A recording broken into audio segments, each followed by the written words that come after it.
estamos começando mais uma aula da disciplina de Teoria e Metodologia da História 1, e hoje a gente dá início à reflexão sobre o texto, vai discutir na íntegra o texto do Michel de Certeau, intitulado A Operação Historiográfica.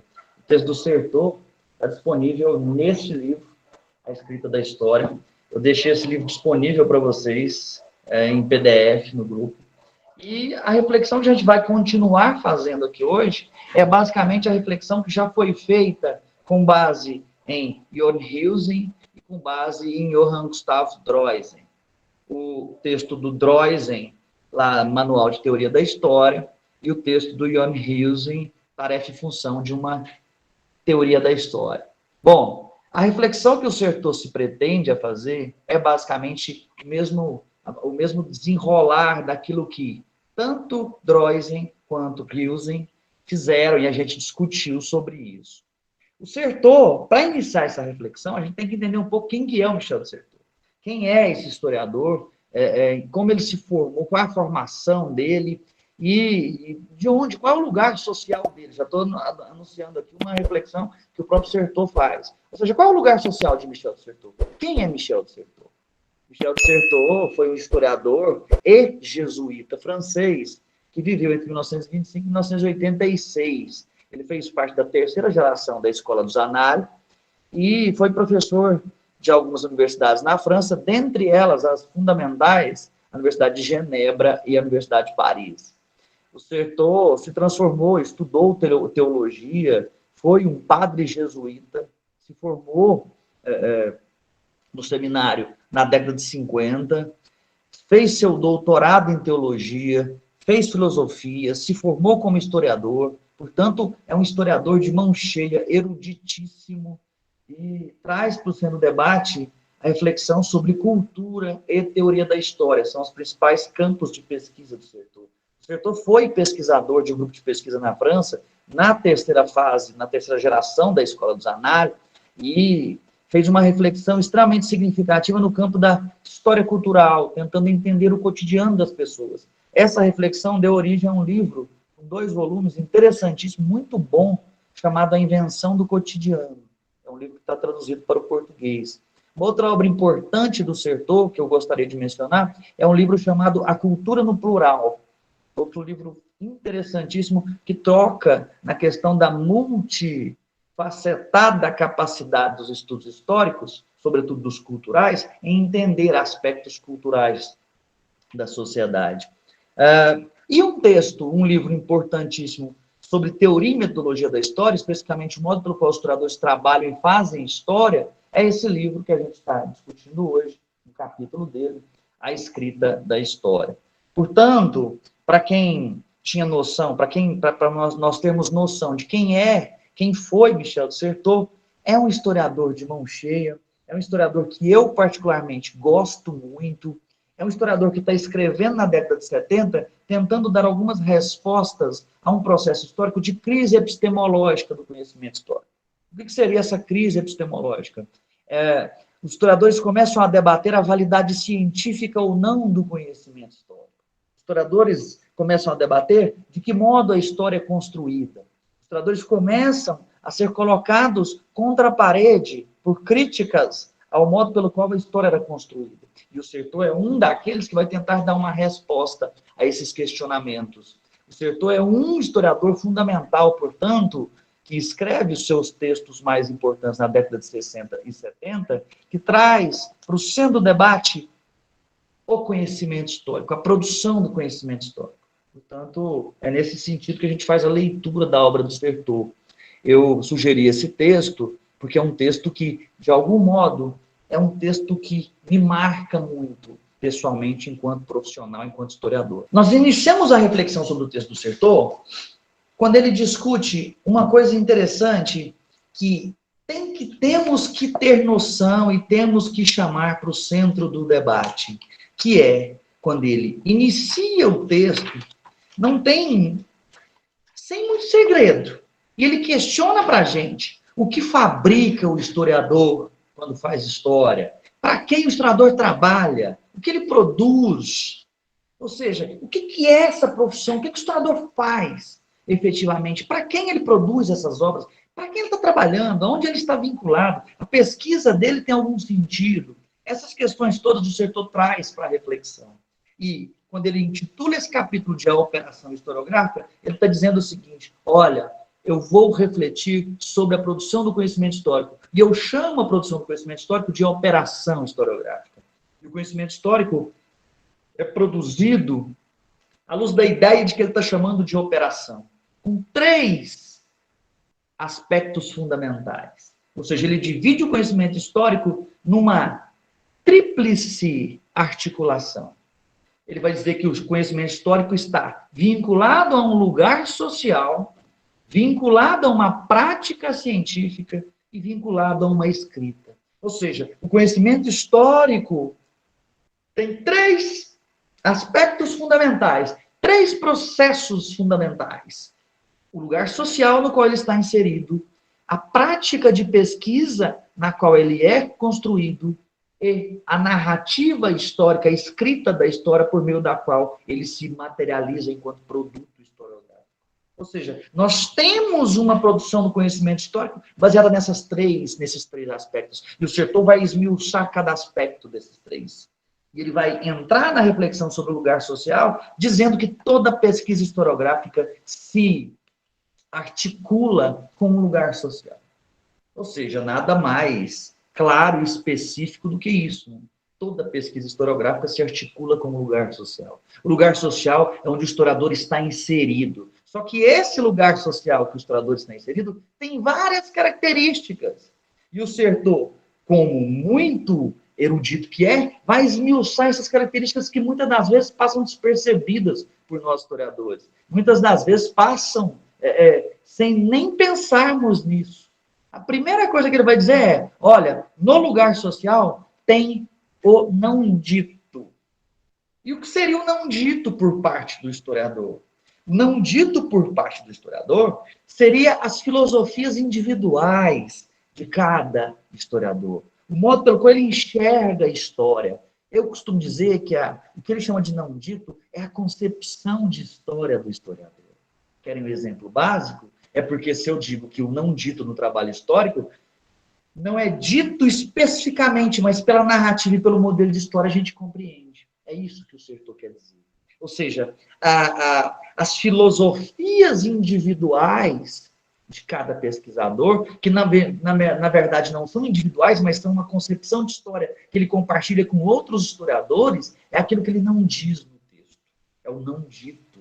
Está lá no lugar social dele. Por exemplo, se eu faço parte de um grupo de estudos em história cultural, eu vou fazer uma pesquisa histórica, eu vou vincular a minha pesquisa mais aos aspectos culturais. Vou me pautar em alguns historiadores e alguns pensadores que trazem a história para o centro do debate à luz da história cultural. E aí, só que eu não estou dizendo isso explicitamente, isso é perceptível no meu texto. Se eu faço parte de um grupo de pesquisa de marxismo, eu vou trazer essa concepção para a minha pesquisa. É o não dito, é a filosofia individual do historiador, é a concepção de história do historiador. Basicamente, essa reflexão sobre o não dito, a gente já viu ela sendo refletida por Jon Huijsen, só que ele não intitula de não dito.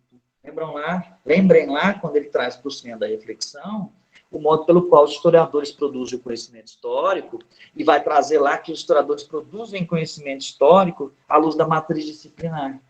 E dentro da matriz disciplinar, ele vai chamar atenção para o fato de que o conhecimento histórico é produzido à luz de uma concepção de história. E essa concepção de história é o que o senhor está trazendo também, dizendo, olha, nós temos no lugar social aquilo que é não dito. E o não dito são as filosofias individuais de cada historiador.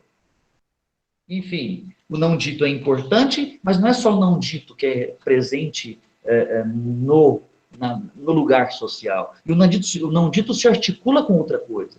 Se articula com o que o Sertor vai chamar de a instituição histórica. E a instituição histórica é fundamental também. Ou seja, se eu estou na universidade, se eu estou num campo de pesquisa, num lugar de estudo institucional, esse lugar traz algumas marcas, inclusive marcas do não dito. Se eu estou num lugar específico de alguma concepção de história, certamente a tendência é que eu siga essa concepção de história. Portanto, o Sertor vai trazer para a reflexão a ideia de que, olha, nós temos também no lugar social a instituição histórica. E a instituição histórica é uma instituição do saber. Esse historiador está numa instituição, no lugar institucional, no lugar de pesquisa específico. E aí o Sertor está trazendo aqui especificamente a reflexão de historiadores profissionais. Nós não estamos falando de historiadores amadores, ou historiadores por hobby, ou de jornalistas que fazem pesquisa histórica. Nós estamos falando de historiadores que estão na universidade, pesquisando. Por exemplo, eu vou dar um exemplo básico aqui para vocês, sobre historiografia brasileira, para vocês terem uma noção da instituição do saber e do modo pelo qual essa instituição do saber influencia os historiadores a pesquisarem de determinado jeito, ou a fazerem pesquisas à luz de uma reflexão mais específica. Por exemplo, na década de 80, na virada da década de 80 para 90, chegou ao Brasil pela Unicamp os estudos sobre o marxismo britânico-inglês. Esses estudos chegam no Unicamp. Chegam pela Unicamp, as traduções e os livros dos historiadores marxistas britânicos. Automaticamente, a Unicamp vai se transformar num polo de pesquisa da história do Brasil à luz do marxismo britânico-inglês. Ao contrário da Universidade de São Paulo, por exemplo, que na década de 80 vai se vincular mais a uma reflexão política. É também Marx, mas não o marxismo britânico. Olha aí que interessante. Eu estou deixando claro para vocês aqui que a instituição histórica se articula com o não dito, se articula com concepções de história, tem uma certa identidade de pesquisa em determinado campo da história, tem uma certa identidade de pesquisa em determinado modo pelo qual o conhecimento histórico é produzido, à luz de uma concepção de história específica. E é nesse sentido que o Sertor traz para a reflexão que ele está fazendo a ideia da instituição histórica. Naturalmente, a instituição histórica está também em um lugar, está também em uma sociedade. Olha só, o historiador tem uma filosofia individual, vamos lá para o lugar social do historiador. O não dito, que é uma filosofia individual, a instituição histórica na qual o historiador está envolvido, está inserido, e o historiador relaciona-se com a sociedade. A relação do historiador com a sociedade é importantíssima. Eu vou dar um exemplo de um historiador clássico, tal como Edward Palmer Thompson. Eu acabei de mencionar o marxismo inglês, posso citar o Thompson. O Thompson foi um sujeito marxista britânico que se envolveu com o Partido Comunista Britânico. É um sujeito que, de algum modo, é um militante marxista. É um sujeito que foi dar aula para crianças. Um pesquisador de mão cheia que dava aula para crianças. E alfabetização de adultos. Ou seja, ele faz mais ou menos, ele tem alguns aspectos similares com aquilo que acontece no Brasil com o Paulo Freire.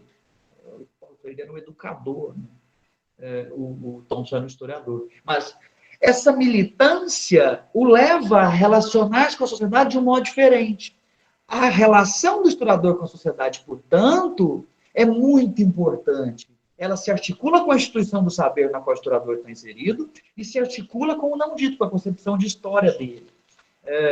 Se a gente for pensar do ponto de vista da história, tem vários historiadores cujas origens e a sua relação com a sociedade influenciam diretamente o modo pelo qual eles constroem suas pesquisas históricas. Se a gente for pegar o grande companheiro do Karl Marx, o Engels, era filho de industrial. O Engels frequentava as fábricas do pai dele. Isso vai influenciar o modo pelo qual ele vai construir história e vai questionar justamente aquela produção de riqueza que estava sendo feita nas fábricas do pai. Olha que interessante. Portanto, a relação do historiador com a sociedade também é fundamental. E aí, o Sertor traz isso para a reflexão dele, que é muito importante. Além disso, nós temos essa relação do historiador com a sociedade, traz um desdobramento. Traz um desdobramento que o Sertor vai intitular de o que permite e o que proíbe o lugar.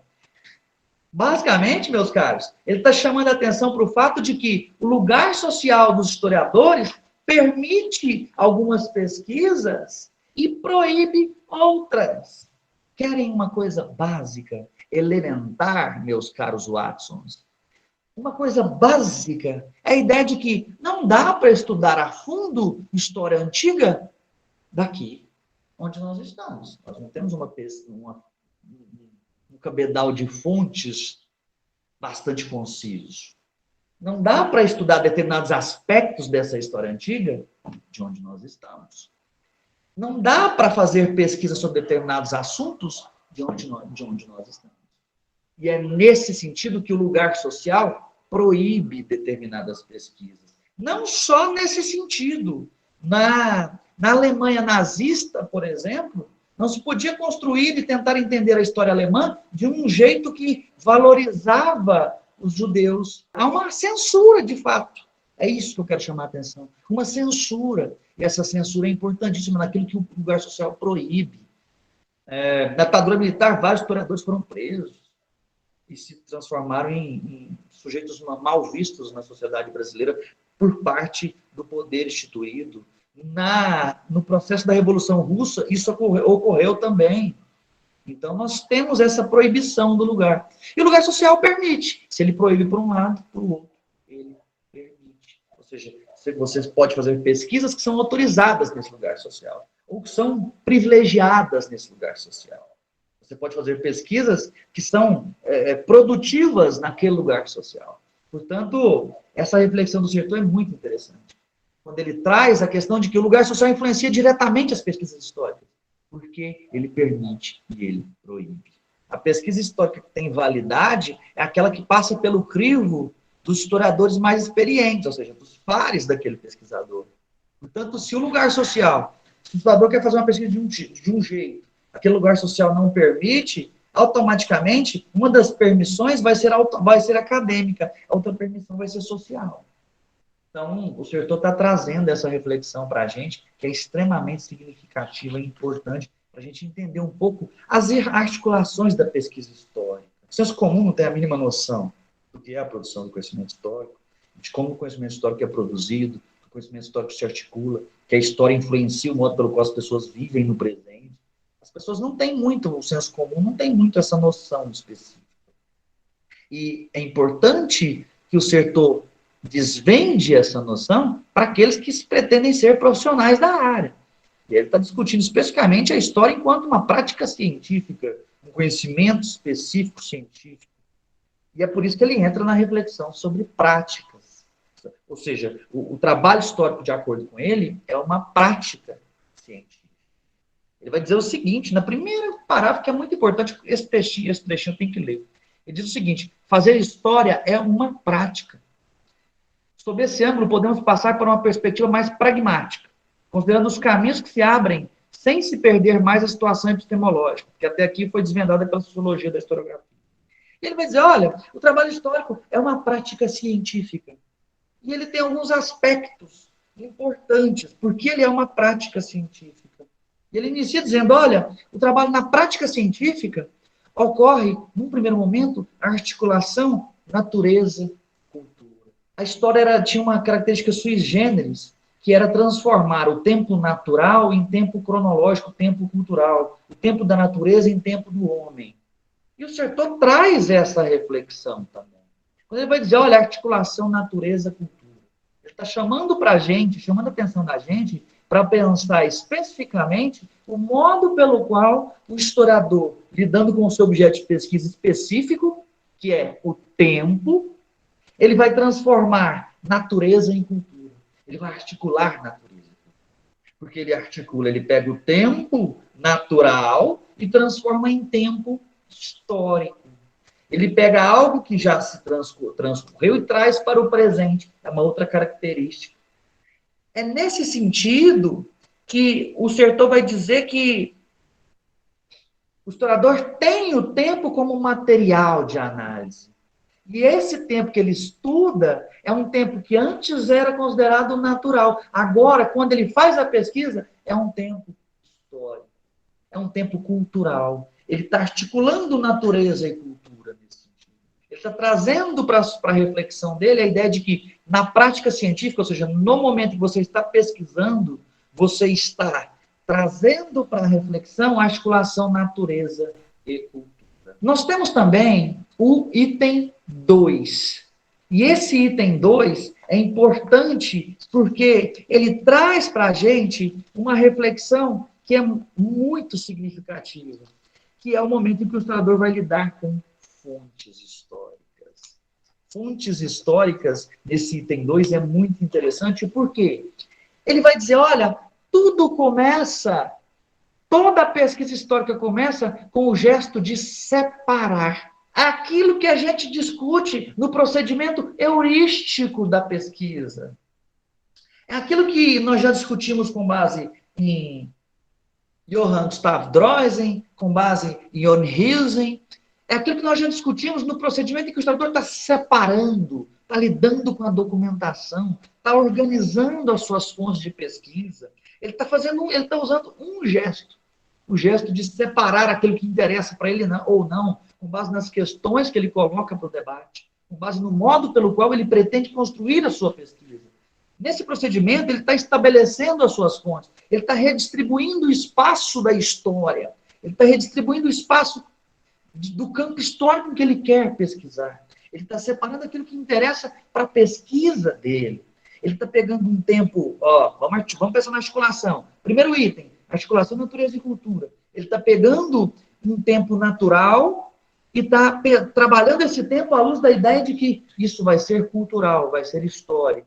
E num segundo procedimento que é articulado, ele está estabelecendo o que vai ser fonte de pesquisa para ele ou não.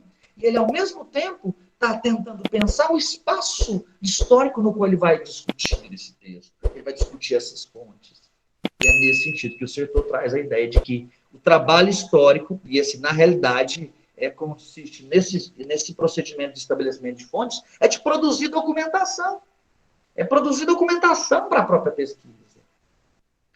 Outro nível de reflexão que o Certeau faz é o item 3 do lugar social, em que ele diz que o trabalho histórico faz surgir diferenças do modelo ao desvio.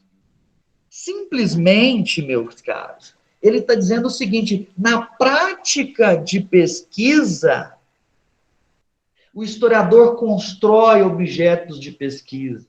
Algo que estava lá naturalmente dado, o historiador escolhe como fundamental para a pesquisa dele.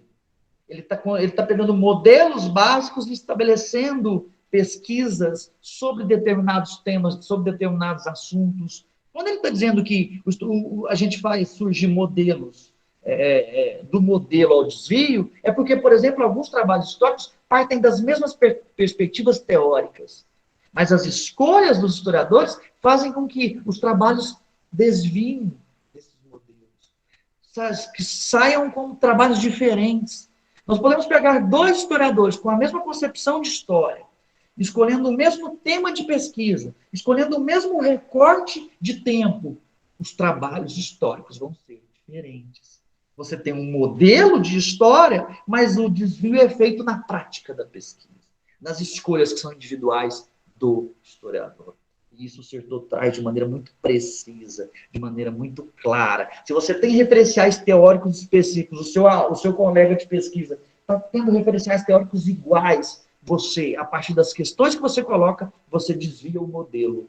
Você sai de um modelo e promove um desvio. E é nesse sentido que o Certeau traz essa questão de fazer surgir diferenças do modelo ao desvio. Entramos no trabalho do historiador sobre o limite, de acordo com o Michel de Certeau. E o trabalho do historiador sobre o limite é muito importante, porque aí o Certeau está tocando na questão teórica. O trabalho do historiador tem limites. Ele está deixando muito bem claro isso, e a gente se lembra que tanto Johann Gustav Droysen quanto Michel de Certeau também, quanto Jon Huijsen, também traziam para a reflexão a ideia de que o trabalho do historiador é limitado. O trabalho do historiador tem um limite específico. O trabalho do historiador tem expectativas e tem capacidades que são limitadas até certo ponto. Nós temos limites da nossa pesquisa. E o trabalho do historiador sempre é no limite. O trabalho do historiador sempre traz a ideia de que, olha, nós vamos fazer uma pesquisa sobre determinados aspectos, sobre determinado tempo histórico, sobre determinado fato histórico, com base em determinadas fontes. Só que a gente tem que entender que essas fontes são limitadas. Nós temos que entender que aquilo do passado é limitado por uma fonte específica, nós vamos ter acesso a esse passado, e, ao mesmo tempo, nós temos limites teóricos, nós temos limites da nossa própria ciência. E o Sertor está dizendo que o trabalho histórico é sobre, ensina, é sobre o limite. O trabalho histórico está sempre pautado em cima do limite, na nossa capacidade de pesquisa, daquilo que já foi produzido pela história. É por isso, com base nessa ideia de que o trabalho histórico é sempre vinculado, é sempre sobre o limite, é que um trabalho histórico sempre gera outro trabalho histórico. Um trabalho histórico sempre gerará outros trabalhos históricos. O conhecimento histórico nunca é, o trabalho histórico nunca é completo. O trabalho histórico sempre vai ter lacunas que devem ser preenchidas por novos trabalhos históricos. Então, meus caros, quando você for escrever alguma coisa, fazer uma pesquisa, você não está dando resposta definitiva para nada. Você está contribuindo com a produção do conhecimento histórico acerca de determinado aspecto do passado. E, por fim, o quinto elemento do lugar social, tal como traz o Michel de Certeau, é a crítica histórica. Ele vai chamar de crítica e história. O trabalho histórico é basicamente o de crítica e interpretação das fontes. O trabalho histórico tem que fazer questionamentos. O papel fundamental do historiador, e é por isso que nós estamos aqui, é para criticar, é para sermos críticos, é para sermos críticos socialmente e críticos com relação ao passado que se transformou em presente e no qual nós vivemos. O trabalho do historiador, basicamente, é fazer crítica aos procedimentos históricos passados e presentes. O trabalho do historiador, quando está lá na pesquisa histórica, tem toda a articulação com aquilo que o Certeau está trazendo da articulação, natureza-cultura, da articulação do estabelecimento das fontes e redistribuição do espaço, e do fazer surgir diferenças do modelo ao desvio, do trabalho sobre o limite, o historiador também tem o procedimento de crítica. E a crítica às fontes é muito importante. Você tem que entender essa fonte, e aquele básico está aqui colocado. O básico que era lá do século XIX, que é a crítica interna e a crítica externa nas fontes. Isso é muito importante. Ou, em outros termos, a crítica das fontes, você critica a interpretação, interpretando, questionando o porquê das respostas. A fonte, de algum modo, tem que trazer aquele passado, mas não um passado totalmente aceito. O passado que você está criticando, está tentando compreender as suas questões de pesquisa. O historiador que estabelece questões de pesquisa no início dela, geralmente já está trazendo para a reflexão uma crítica das fontes, quando ele for entender essas fontes à luz dos seus questionamentos. O Certeau traz isso de forma formidável. O historiador tenta criticar, tenta fazer crítica ao conhecimento histórico a partir de uma prática científica. O Certeau traz muito bem isso. Essa prática é muito importante. O Certeau não está dizendo que não responde perguntas. O historiador responde questionamentos que ele mesmo coloca, que são questionamentos, de algum modo, parciais. São feitos por ele. Ao mesmo tempo, você não vai ter resposta definitiva. O trabalho histórico sempre gera outro trabalho histórico. Você não tem uma resposta definitiva, mas você tem um caminho, que você tem uma noção do passado. Outra coisa, a gente não tem acesso à realidade histórica. A gente não tem acesso à realidade do passado. Nós não conseguimos entrar numa máquina do tempo e lá no passado ver o que aconteceu e retornar. Nós temos fontes de pesquisa, são indícios daquele passado, são representações daquele passado.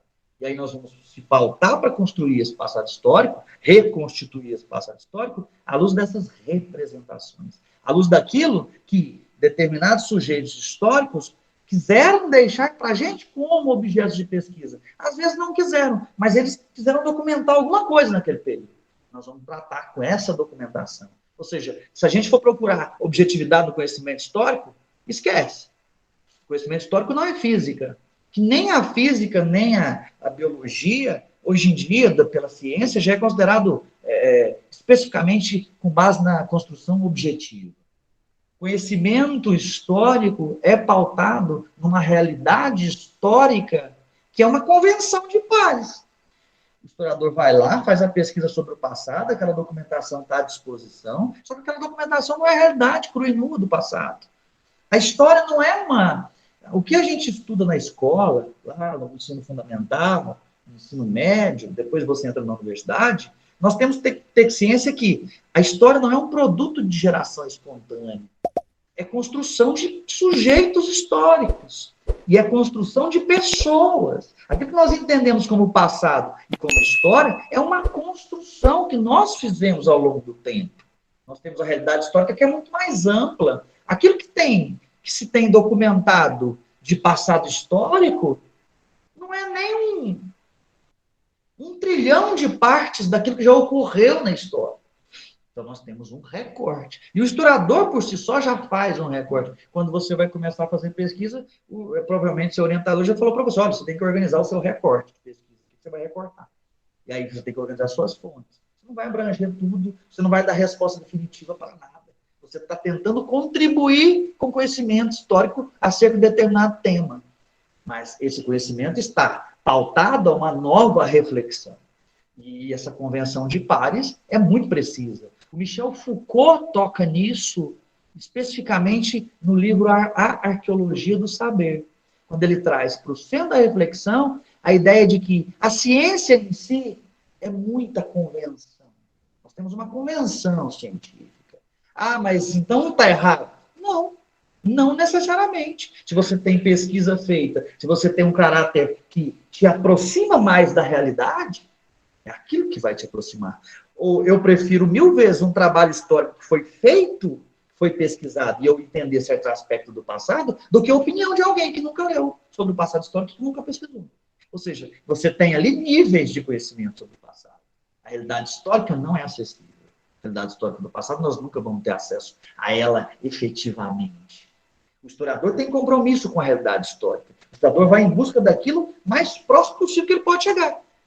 E ele se pauta na documentação histórica, nas fontes históricas. E o Certeau está trazendo isso. Só que nós temos limites. Nós temos limites que são bem precisos. Nós não estamos aqui advogando para a subjetividade total do conhecimento histórico, mas nós estamos dizendo o seguinte, à luz do Certeau. O conhecimento histórico é pautado numa realidade histórica que é inacessível. Nós temos indícios desse passado. Você não pode olhar o conhecimento histórico com base numa ideia de polarização, o bem e o mal, o ruim e o bom, o certo e o errado, a verdade e a mentira. Não é por aí que a gente vai conhecer e estudar a história. A gente vai estudar a história a partir da ideia de que a história é construída com base numa documentação. E essa documentação é aquilo mais próximo que nós temos daquela realidade. A história é um recorte específico de determinado tempo histórico. Tem uma dose de subjetividade, mas passa por um crivo científico. Ninguém vai autorizar e aceitar, por exemplo, a publicação de um artigo, ou aceitar a defesa de uma dissertação de mestrado, ou de uma tese de doutorado, que traz mentiras escritas ali que não estão, coisas escritas ali que não estão comprovadas empiricamente com base na documentação histórica. Agora, a documentação histórica é subjetiva, meu caro. Você não vai encontrar documentação histórica objetiva, específica, de determinado acontecimento histórico. Do modo como acontecia tudo, não dá para reconstruir na totalidade. Por isso que o conhecimento histórico está no limite. É parcial e está no limite. Só que nós temos uma convenção por pares. E é nesse sentido que a gente tem que olhar para o conhecimento histórico. Se a gente vai saber, por exemplo, vai para o senso comum e pergunta, o que você acha que é história? O que você acha que é história? As pessoas vão olhar e dizer, olha, história é o passado. E não vão nem pensar especificamente da articulação entre passado e presente. Agora, nós, como profissionais, temos que entender que a história tem limites, tem inúmeras possibilidades, mas não é relativa. A história não é uma discussão de boteco. A história não é um artigo de opinião no Instagram, no Facebook. A história não é isso. A história é pesquisa séria, com base em normas, com base em ética, com base em você reconhecer a subjetividade sua, reconhecer os seus pontos de vista, mas usar argumentos. A língua portuguesa está aí para isso. E qualquer outro historiador de qualquer outra língua. Ou seja, você tem que usar argumentos convincentes à luz de uma documentação. Eu não posso chegar aqui e fazer uma pesquisa sobre já que eu já toquei desse assunto, eu não posso chegar aqui e fazer uma pesquisa sobre o Holocausto e dizer que não houve Holocausto, sendo que já tem uma documentação histórica que comprova que houve. Agora, eu posso chegar aqui e tentar entender o modo como ocorreu determinados procedimentos de tortura, de morte, de separação de pessoas, etc. E aí eu tenho que ir atrás de uma documentação que me dê indícios disso. E aí, com base nesses indícios, eu tenho que utilizar uma coisa que o Ruben George Collingwood diz num texto chamado A Imaginação Histórica. Ou seja, com base nos indícios que eu tenho que tentar reconstituir isso. É um método que o Carlo Ginzburg chama de método indiciário. É o método de analisar os mínimos detalhes, tentar reconstituir aquilo, como se fosse um Sherlock Holmes, como se fosse um detetive, um investigador, tentando reconstituir um crime. E é nesse sentido que o Sertor está trazendo o conhecimento histórico. Nós temos o passado. Nós conseguimos chegar até aqui, no passado. E aqui é a fonte histórica, que é uma representação do passado, que é algo que foi escrito por alguém, é um indício lá daquele passado. E aí a gente vai lá e está fazendo uma interpretação. Nós já estamos no terceiro nível. A gente está lá fazendo uma interpretação sobre essa fonte. Nós estamos fazendo questionamentos. Aí depois a gente vai escrever sobre essa fonte. Nós não vamos chegar a esse passado. Essa realidade, esquece.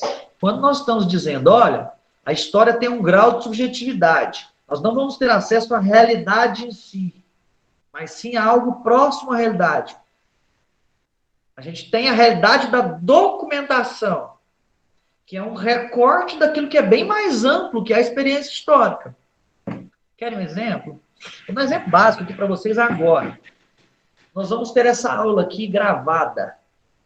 Vou encerrar a gravação quando nós teremos essa aula aqui gravada. Eu vou encerrar essa gravação quando nós terminarmos essa aula. Para dar um exemplo para vocês de como a realidade social é recortada pela documentação. A realidade social dessa aula envolve a realidade de todos vocês, a experiência social de todos vocês nas suas residências, na frente dos computadores ou dos celulares. A realidade social engloba eu desse lado daqui. A realidade social engloba tudo que está em volta aqui do meu escritório. A realidade social engloba tudo que está em volta de vocês aí que vocês estão escrevendo. Só que o que vai entrar e vai se transformar em documentação histórica dessa aula? Um vídeo gravado que eu recortarei, que eu editarei depois, tirando algumas coisas. Estão percebendo como é que é o trabalho do historiador, com base na documentação? A documentação, que se isso fosse uma história que daqui a algum tempo alguém vai contar e vai se pautar em documento, o historiador que está pesquisando isso lá no futuro vai ter acesso ao quê? Ao vídeo, que é a documentação da aula. Ele não vai ter acesso a tudo que envolve isso. Ele não vai ter acesso a esse livro meu. Ele não vai ter acesso... Ele pode ter acesso ao livro, mas ele não vai ter acesso a outras coisas que eu tenho aqui. Ele não vai ter acesso ao que vocês estão aí na recepção de vocês tendo. O conhecimento histórico não é objetivo, isso está muito mais que discutido e debatido. O conhecimento histórico não é algo que você pode fazer uma polarização de certo ou errado. O conhecimento histórico é uma construção. E uma construção com base numa documentação, que lhe permite chegar mais próximo possível da experiência histórica do passado. Agora, se a pessoa quer dizer que história é ficção, aí tem que ter argumento para dizer que a história é ficção. O conhecimento histórico é subjetivo, apesar de ser científico.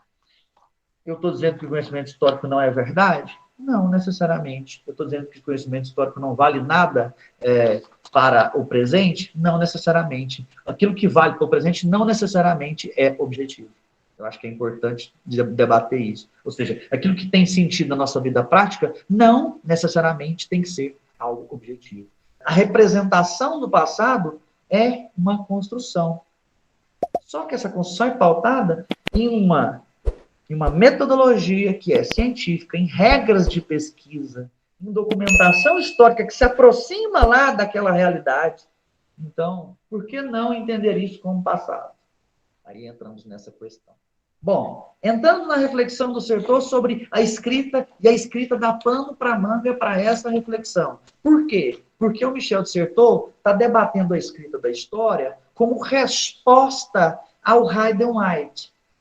historiador norte-americano, estadunidense, que escreve uma obra importantíssima antes do Michel de Certeau, intitulada Meta-História, a imaginação histórica do século XIX, em que ele vai estudar vários historiadores do século XIX e vai tentar entender a narrativa desses historiadores e o modo pelo qual esses historiadores usam de ficção nos seus textos. Isso é a obra do Adam White. E o Certeau vai dizer o seguinte, primeira frase na reflexão que ele faz sobre uma escrita, que é o terceiro, que é o que fecha a tríade: lugar, social, prática científica e escrita. Que fecha a tríade do que ele chama de operação historiográfica.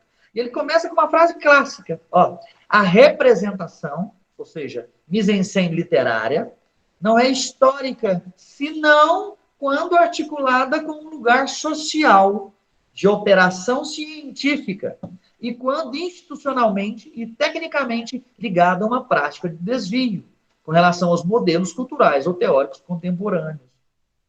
A narrativa histórica, o produto produzido, aquilo que é produzido pelo historiador, aquilo que a gente tem acesso, que é o texto em si, só é história se estiver ligado a um lugar social, se estiver ligado a uma prática social e se tiver passado por uma prática científica. É nesse sentido que o Certeau está dizendo, olha, narrativa histórica que não está articulada a um lugar social específico da pesquisa e que não passou por uma prática científica, não pode ser considerado história. Aí nós entramos naquela, isso aí é mais uma especulação do que uma pesquisa profissional. É nesse sentido que o Certeau entra no primeiro aspecto que ele discute sobre a narrativa, que ele vai chamar de a inversão escriturária. E essa inversão escriturária é extremamente interessante, porque tem 3 aspectos dentro dela que demonstram como, no procedimento de escrita, você, de algum modo, mexe naquilo que já foi pesquisado, naquilo que já foi analisado nas fontes, naquilo que já foi criticado. Primeiro deles, ele vai dizer que nós, geralmente, nos pautamos com base na temporalidade histórica. E aquele tempo, no momento que você está lá fazendo a crítica das fontes, tentando entender o procedimento, o processo histórico, aquilo está cronológico. Ou seja, você já está no procedimento de pesquisa, você já está organizando alguma coisa de modo cronológico. Ou não. Se você coloca no modo cronológico, você está transformando natureza em tempo cultural. Se você inverte essa cronologia, você está desconstruindo algo que está lá na fonte dada. É nesse sentido que ele está chamando de inversão escriturária. Um segundo aspecto dessa inversão escriturária. Você coloca um fim no seu texto, encerra a sua história que está sendo contada. Só que a pesquisa não termina. Você ainda tem várias coisas ali para fazer, mas você tem que pôr um fim na sua pesquisa. Tem que dar um the end na sua pesquisa. Você tem que finalizar o seu texto. Você tem que escrever as suas considerações finais e ir lá na introdução. E aí, organizá-la, escrevê-la à luz daquilo que já está escrito. Nós todos sabemos aqui que a última coisa que a gente faz é a introdução. Porque você já fez a pesquisa, você tem um rascunho de introdução. Só que aí você vai lá e faz a pesquisa, e depois lê a sua pesquisa, e na introdução você vai lá dizer o que você fez na pesquisa e prometer que vai fazer, simulando uma narrativa como se não tivesse feito ainda. Entendam isso, meus caros. A gente faz a pesquisa, por exemplo, vamos lá, vamos pegar um livro de 3 capítulos. Aí você vai lá, faz o capítulo 1, faz o capítulo 2, faz o capítulo 3, ou então faz o 3 primeiro, depois o 1, 2, independente. Você fez os capítulos, escreveu a consideração final, e aí você volta para a introdução. E aí lá na introdução, você narrativamente vai simular como se aquilo não tivesse escrito ainda. Você está prometendo ao leitor que vai falar sobre isso, vai falar sobre aquilo, vai falar sobre aquilo outro. Estão percebendo que no procedimento de narrativo, você está usando aspectos literários? Você está construindo uma historinha para o seu leitor, mesmo que seja uma historinha do próprio procedimento da pesquisa? É nesse sentido que o Certeau está dizendo que a pesquisa é interminável. Só que o texto tem que ter. E um terceiro aspecto é que determinadas lacunas são preenchidas ou ignoradas. Você realça determinados acontecimentos, ressalta outros, determinadas lacunas você esconde ou você oblitera elas com outros assuntos. Você passa por cima, ou então você complementa com narrativa histórica. O exemplo claro, vamos dizer que Júlio César chegou em determinado lugar de Roma por meio, com a sua tropa em determinado momento da história. Tem um rio que tinha que ser passado ali, mas não tem documentação nenhuma que comprova que ele passou por esse rio. Mas tem uma documentação que comprova que ele chegou em determinado lugar. Automaticamente, o historiador constrói a imaginação histórica, que leva a ideia de que, olha, se ele saiu do ponto A, chegou ao B e tinha um rio, é porque já não tem documentação sobre isso. Mas a lógica histórica, a imaginação histórica, nos leva a entender que ele passou pelo rio. Aí você pode construir a sua narrativa desse jeito. Nós temos aí uma reflexão de que há uma inversão escriturária, e isso o Certeau traz para o centro do debate. E aí, mais adiante, ele traz aquilo que a gente estava debatendo. Ele traz que o discurso histórico se situa fora da experiência histórica. O discurso histórico, a narrativa, não está na experiência histórica em si. Não temos acesso a essa experiência de modo integral. Nós temos acesso a um documento que é um resquício daquela experiência histórica. O real é inatingível. O passado será, de acordo com Michel Certeau, ficcionalizado. Esse passado vai ter uma historinha que você vai contar com base na documentação. É você que está construindo essa história. Do contrário, você está só copiando documentos. Então, você tem que construir uma história. Isso é muito interessante. Isso é muito significativo para a gente. Bom, nós entramos no segundo aspecto da escrita da história, que é a ideia da cronologia. O Certeau vai chamar de cronologia ou lei mascarada. Eu acabei de mencionar aqui um pouco da cronologia. O trabalho histórico tem uma cronologia. O trabalho histórico sempre vai ter, mas você vai construí-la. E é nesse processo da narrativa que você constrói essa cronologia. Eu não preciso contar necessariamente a história de algo pelo começo, se é, por assim dizer, o termo correto.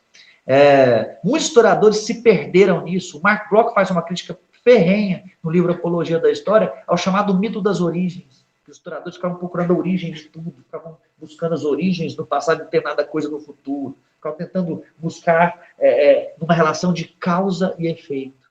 Ou seja, se o sujeito tem algo, o sujeito fez algo, logo isso aconteceu lá na frente. Essa tentativa levou os historiadores a se perderem naquilo que o Mark Bloch chama de um mito das origens. Ou seja, todo trabalho histórico tem uma cronologia. Em outros termos, o trabalho histórico tem uma cronologia. E isso é muito importante para entendermos que essa cronologia ou nos é dada pela documentação, ou nós, com base na nossa pesquisa e na documentação, construímos uma, dentro de uma narrativa pertinente. É isso que o Certeau está trazendo para a gente.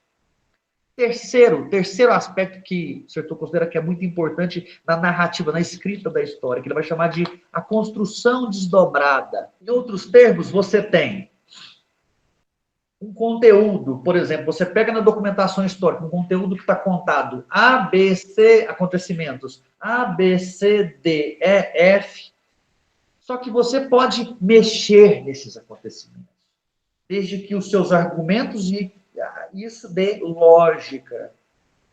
Você constrói, você mescla o conteúdo verdadeiro com uma sucessão temporal. Você constrói algo com base na documentação, com base na sua narrativa, com base nas suas perguntas, com base na sua capacidade textual, algo que é importante para os pesquisadores. Você constrói uma pesquisa, uma narrativa, à luz das suas questões e daquilo que você precisa pesquisar, daquilo que você quer colocar. É nesse sentido que o Certeau vai chamar esse procedimento, esses dois aspectos do trabalho histórico, de narrativização e semantização. De acordo com ele, os historiadores passam daquele conteúdo da história à sua expansão. Você constrói um conteúdo à luz de uma cronologia. E ao construir essa cronologia, você dá sentido a ela, você semantiza ela. Isso é questão de linguagem, língua portuguesa.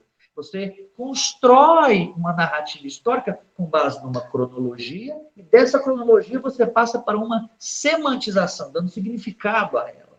E você constrói essa cronologia. E o trabalho histórico assim, Wilton, tem efeito de real. É o termo que o Michel de Certeau usa. O trabalho histórico traz para o centro do debate que a narrativa tem um efeito de realidade. Traz esse efeito. Não é a realidade, é um efeito de realidade.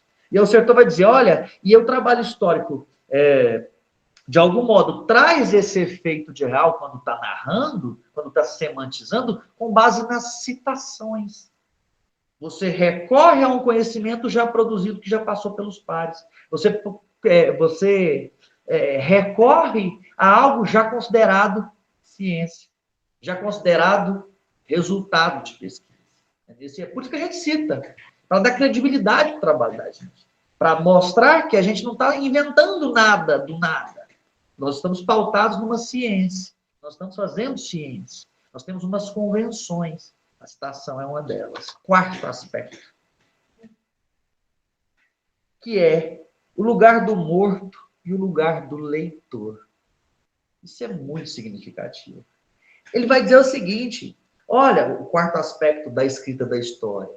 A escrita da história dá um lugar para os mortos e, ao mesmo tempo, dá um lugar para o leitor.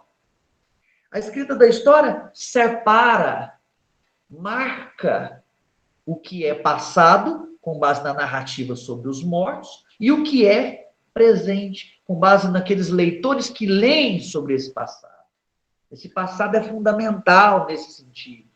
O leitor, de acordo com o Certeau, tem um acordo tácito, um acordo velado com o historiador. O historiador tem a tarefa, e o historiador tem a ideia de buscar o mais possível, o mais próximo possível àquela realidade histórica. O leitor tem essa visão da história. Todo leitor de história vai buscar no texto histórico algo que ele considera a verdade histórica, a realidade histórica. E isso o historiador tem que respeitar, buscando isso na documentação. Mesmo que ele saiba, enquanto profissional, que a realidade histórica em si, a experiência da realidade histórica, é inacessível. Mas você tem acesso a resquícios do passado. É nesse sentido que o Certeau está trazendo para o debate essa reflexão. Com base nessa reflexão toda de lugar social de pesquisa, de prática científica, de narrativa, que a história constrói um conhecimento híbrido, que é vinculado a um lugar social, que tem sua prática científica, que tem uma narrativa que é híbrida, que mescla aspectos científicos com uma ficcionalização com base na documentação. Nós usamos artifícios literários nos nossos textos. Isso não dá para negar. Nós buscamos na documentação uma empiricidade. Nós buscamos, por meio da citação, as referências e nos colocamos no lugar de cientistas. Mas nós usamos também aspectos ficcionais.